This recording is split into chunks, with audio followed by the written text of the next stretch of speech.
What if I told you that Iran, yes, the modern-day nation of Iran, plays a critical role in the Bible's grand narrative of prophecy and world events?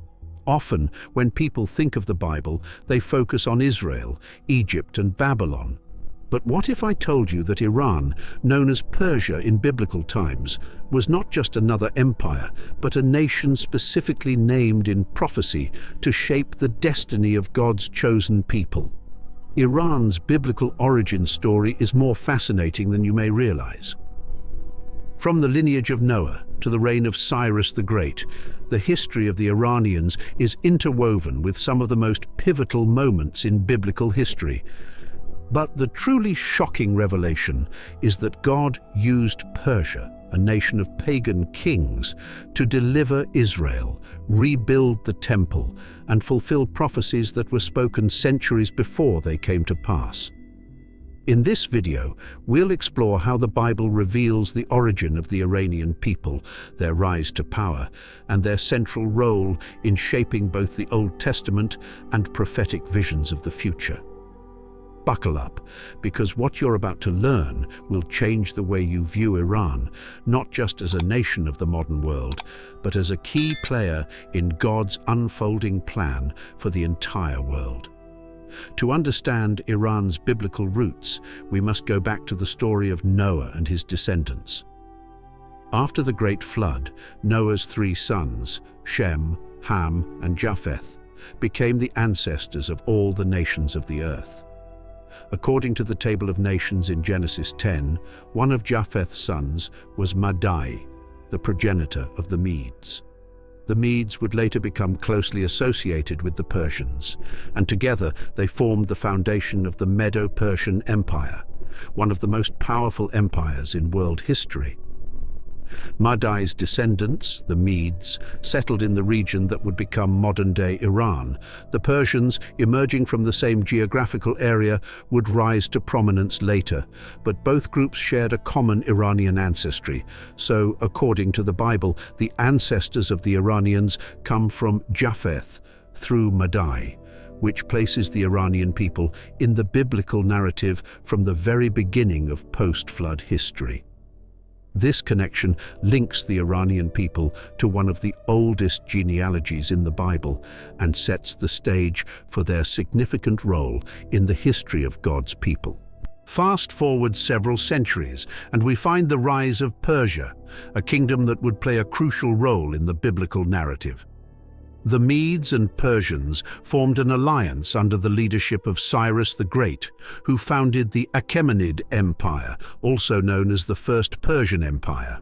At its height, the Persian Empire stretched from the Indus River to North Africa, encompassing many of the major regions mentioned in the Bible, including Israel, Babylon, and Egypt. But Persia's significance goes far beyond its military and territorial might. Its importance lies in the way God used it to fulfill his promises to the Israelites. The Babylonian Empire, led by King Nebuchadnezzar, had conquered Jerusalem in 586 BC, destroyed the temple, and taken the people of Judah into exile. The Israelites remained in Babylonian captivity for 70 years, as prophesied by Jeremiah. Then came Cyrus the Great, a Persian king who conquered Babylon in 539 BC, and with him everything changed. The book of Ezra opens with a decree from Cyrus, allowing the Israelites to return to their land and rebuild the temple in Jerusalem. This event is recorded in Ezra 1:2-4, where Cyrus declares, "The Lord, the God of heaven, has given me all the kingdoms of the earth and has appointed me to build a temple for him at Jerusalem in Judah." Cyrus, a pagan king, was named over a century earlier by the prophet Isaiah as the one who would carry out God's will to restore Israel. Isaiah 44:28, Isaiah 45:1. In one of the most astonishing moments in biblical history, Persia, a nation outside of God's covenant, became the instrument of God's redemption for his people.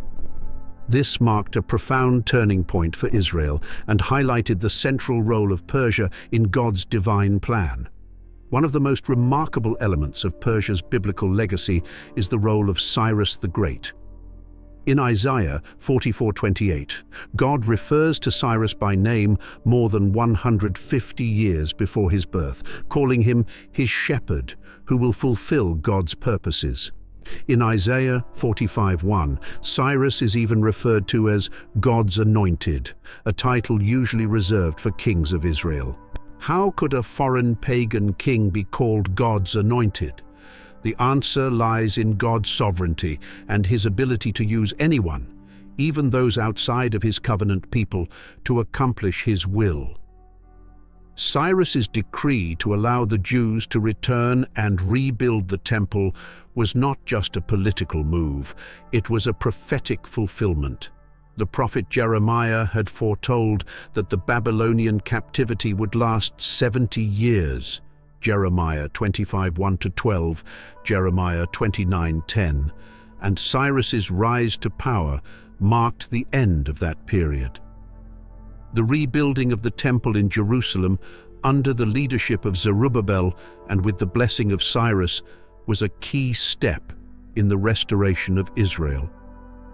God had used Persia not only to defeat Babylon, the nation that had oppressed Israel, but also to facilitate Israel's rebirth as a nation. This was a reminder to Israel and to the world that God's plan is far greater than any one empire, and he can use even the most unlikely figures to bring about his purposes. Persia's role in biblical history doesn't end with Cyrus and the rebuilding of the temple. The Book of Esther provides another powerful example of how Persia was used by God to protect his people. During the reign of King Xerxes I, also known as Ahasuerus in the Bible, a plot was hatched by Haman, an official in the Persian court, to exterminate the Jews living in the empire. Haman's hatred for the Jews drove him to manipulate the king into issuing a decree that would allow for their annihilation. However, through God's providence, a young Jewish woman named Esther had become the queen of Persia. Encouraged by her uncle Mordecai, Esther took a bold and dangerous step by approaching the king, revealing her Jewish identity and pleading for the survival of her people. Esther 4:14 highlights the famous words of Mordecai to Esther. "Who knows but that you have come to your royal position for such a time as this?" Esther's intervention resulted in a dramatic reversal. King Xerxes, upon learning of Haman's treachery, ordered his execution, and a new decree was issued, allowing the Jews to defend themselves against their enemies. This story, recorded in the Book of Esther, is celebrated annually during the Jewish festival of Purim as a reminder of how God used Persia, and particularly Queen Esther, to preserve the Jewish people. The story of Esther is one of divine providence and protection. Once again, Persia, though a foreign empire, became an instrument through which God's people were protected. God's hand was evident throughout the story, using the Persian Empire as a backdrop for this miraculous deliverance of the Jews from annihilation. This further demonstrates how Persia, though not part of the covenant people of Israel, continued to play a crucial role in the unfolding of God's plan. Persia wasn't merely a passive observer, it was an active participant in ensuring the survival of Israel, a nation destined to bring forth the Messiah. The Bible doesn't just speak about Persia's historical role, it also places Persia at the heart of prophetic visions about the future of world empires and God's ultimate plan for humanity. One of the most powerful examples of this is found in the book of Daniel. Daniel, a Jewish prophet who lived during the Babylonian exile, served in the courts of both the Babylonian and Persian empires. In the book of Daniel, we encounter several visions that reveal the rise and fall of empires, including Persia. In Daniel 2, King Nebuchadnezzar of Babylon has a dream of a great statue made of different materials, each representing a world empire. The silver chest and arms of the statue represent the Medo-Persian Empire, which would succeed Babylon as the dominant power in the ancient world. Later, in Daniel 7, Daniel himself has a vision of 4 beasts representing 4 successive empires. The second beast, a bear raised up on one side, represents the Medo-Persian Empire, symbolizing its dual nature, the combined strength of the Medes and Persians. This empire would be vast, and its expansion, particularly under Cyrus, would forever alter the course of history. Another significant vision involving Persia is found in Daniel 8, where the prophet sees a ram with 2 horns, one horn representing the Medes and the other the Persians, charging in all directions and conquering vast territories. However, the vision also includes a goat with a prominent horn, symbolizing Greece and its king, Alexander the Great, who would eventually conquer the Persian Empire. These visions place Persia at the heart of God's prophetic timeline, showing that the empire's rise and fall were not accidents of history, but part of God's divine plan. Persia's time of influence was prophesied to give way to the rise of Greece. Yet, it was during Persia's reign that God's purposes were fulfilled in remarkable ways. His people experienced deliverance and restoration, fulfilling the prophecies of Isaiah, Jeremiah, and Ezekiel. Though the Persian Empire fell to Alexander the Great in the 4th century BC, its influence continued to be felt during the time of the New Testament. By the time of Jesus' birth, the Persian Empire had been replaced by the Greek and later Roman empires. However, the legacy of Persian culture, governance, and administration left a lasting impact on the ancient world. One of the more mysterious connections between Persia and the New Testament is the story of the Magi, the wise men who visited the infant Jesus in Matthew 2. Many scholars believe that the Magi were likely from the region of Persia and may have been Zoroastrian priests, part of an ancient religious tradition in Persia that practiced astrology and the interpretation of omens. The journey of the Magi to worship the newborn King of the Jews highlights Persia's enduring connection to the biblical story. Even after the fall of the Persian Empire, the wisdom traditions of Persia continued to influence the ancient Near East. It was Persian scholars who recognized the significance of the star that heralded Jesus' birth.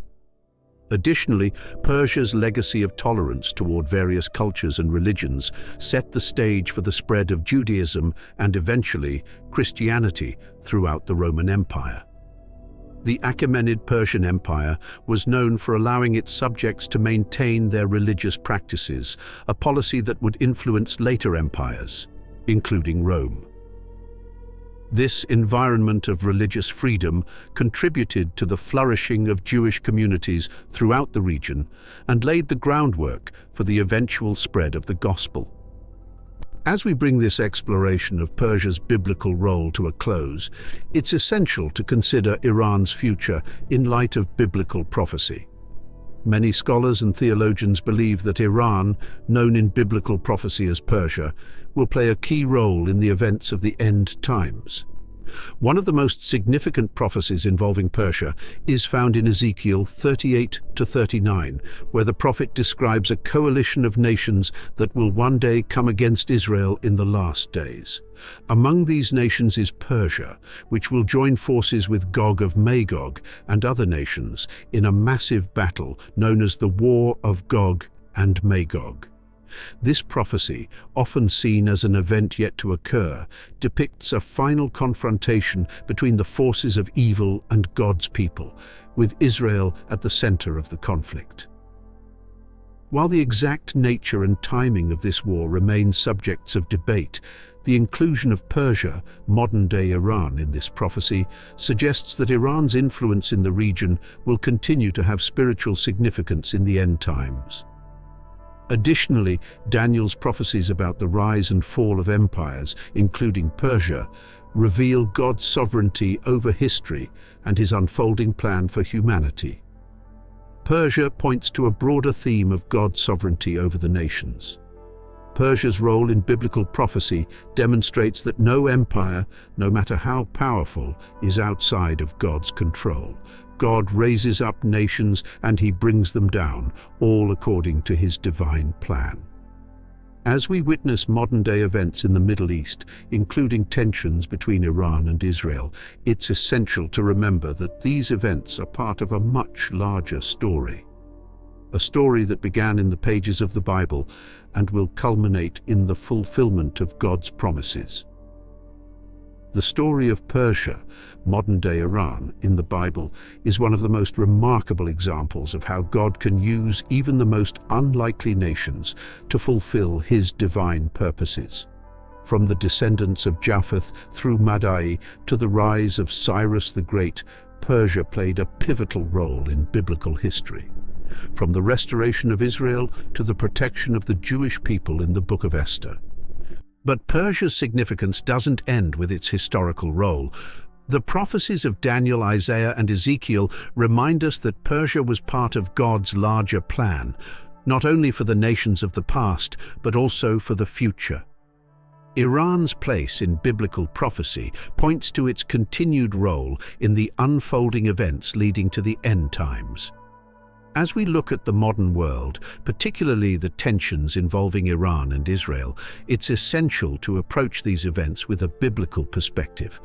God's sovereignty over the nations means that every kingdom, every empire, and every leader is part of his plan. The story of Persia is a testament to the fact that God can use even foreign powers to fulfill his promises and bring about his ultimate plan for salvation. Persia, now Iran, continues to have a profound influence on the world stage, and its connection to the Bible reminds us that history is more than the rise and fall of empires. It is the unfolding of God's plan for the redemption of his people and the world.